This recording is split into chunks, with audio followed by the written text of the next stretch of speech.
The southern border crisis taking center stage on Capitol Hill. Two Border Patrol chiefs testifying before a GOP-led House Oversight Committee.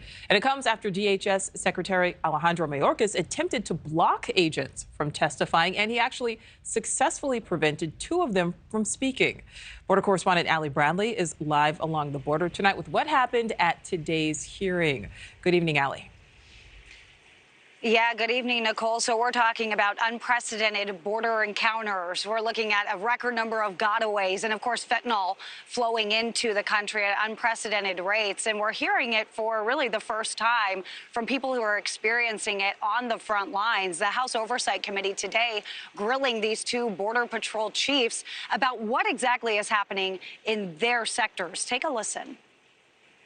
We went from what I would describe as unprecedented to a point where I don't have the correct adjective to describe what's going on. Experiencing unprecedented numbers across the board. Two Border Patrol sector chiefs say the demographic is changing when it comes to border crossings. While the immigration narrative centered primarily around family units, they're now encountering single adults. Nearly all migrants we encounter are completely outfitted and camouflaged by the smuggling organizations before they cross.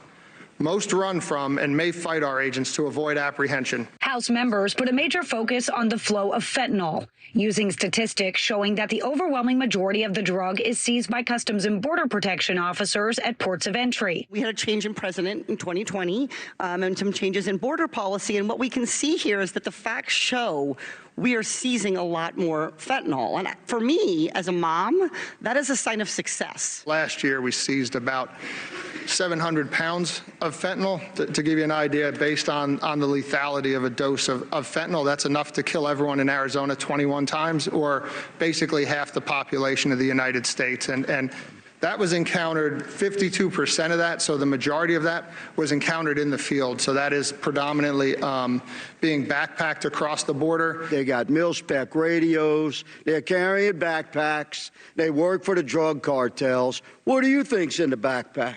Chief Chavez says the cartel is making roughly $38 billion off human and drug smuggling while capitalizing off a lack of resources along the southern border. Our agents are out there rescuing people, being task saturated in rescues, abandoning frontline operations. House committee members on the left stress that their colleagues across the aisle failed to pass the omnibus bill, which would have allocated additional resources to the southern border. This is serious.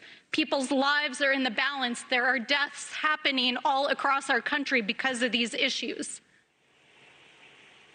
Now, of course, this all comes ahead of the State of the Union tonight, where we expect the president to lay out plans to help curb the flow of fentanyl coming in to the country, which does include adding additional scanners at some of our ports of entry, upping that from about 4% to 40% of the vehicles. They're going to be stopping more vehicles. And Nichole, they're also talking about seizing the chemicals that are being used to make fentanyl, calling on those global partners. But the DEA is saying that most of these chemicals to make fentanyl are coming in from China, and we know, well, those relationships are a little strained right now. Yeah, certainly a bit strained. Okay, Allie, thank you for that.